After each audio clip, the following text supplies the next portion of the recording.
दोस्तों, इंडिया की most popular tourist attraction और मोस्ट विजिटेड मॉन्यूमेंट है यहाँ पर ताजमहल।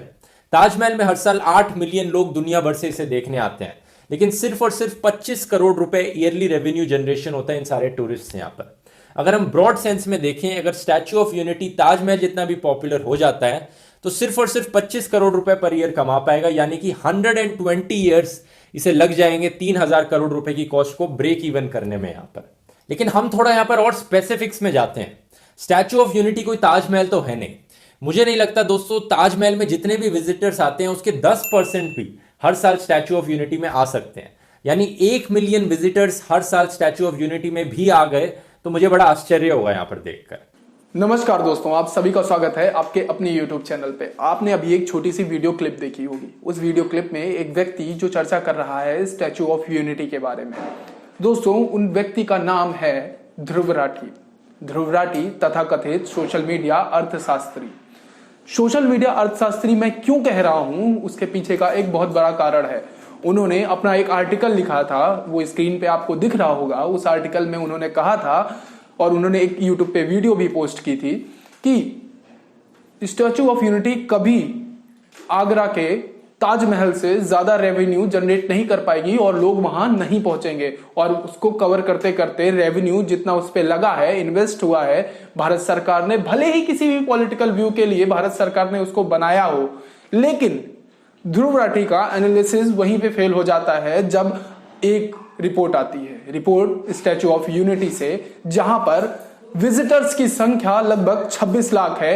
अक्टूबर अंत में इस चीज का पूरा विवरण आया, जिसमें एक साल पूरे होते ही स्टैच्यू ऑफ यूनिटी को बताया गया कि वहां पे 26 लाख लोगों ने, यानी 2.6 million peoples visited statue of unity. जी हाँ दोस्तों, ये एक बहुत बड़ी बात थी, क्योंकि वहां पर जो एरिया है जहां भारत सरकार ने उसे बनवाया है, वो एरिया बहुत ही महत्वपूर्ण है। अभी इसके दूसरे प्रोस्पेक्टिव पे भी हम नजर डालेंगे, लेकिन सर्वप्रथम हम बात इस पर कर रहे हैं कि उसका इकोनॉमिकल इंपैक्ट कितना पड़ा। इकोनॉमिकल इंपैक्ट पे अगर हम बात करें तो देश में उससे अर्थव्यवस्था में ताजमहल से कई गुना ज्यादा कमाई आपने स्टैच्यू ऑफ यूनिटी ने की। जी हाँ दोस्तों, मैं बात स्टैच्यू ऑफ यूनिटी की कर रहा था। अब उसके पॉलिटिकल इंपैक्ट की बात करते हैं। पॉलिटिकल इंपैक्ट, सरदार वल्लभ भाई पटेल कभी यह नहीं चाहते थे और कि उनके नाम से, जिस व्यक्ति ने कभी अपने नाम से एक घर तक नहीं बनवाया, जब वो बंबई में थे उन पर आरोप लगे, उन पे कहा गया कि उनके पास संपत्ति है। उन्होंने कॉन्फ्रेंस करके इस बात को कहा कि नहीं, मेरे पे कोई संपत्ति नहीं है और ना मैं कभी भविष्य में अपने पास एक्स्ट्रा संपत्ति रखूंगा। उन्होंने कभी उनके पास संपत्ति नहीं रही, जिनका अभी भी टूटा फूटा घर आपको गुजरात में मिल जाएगा।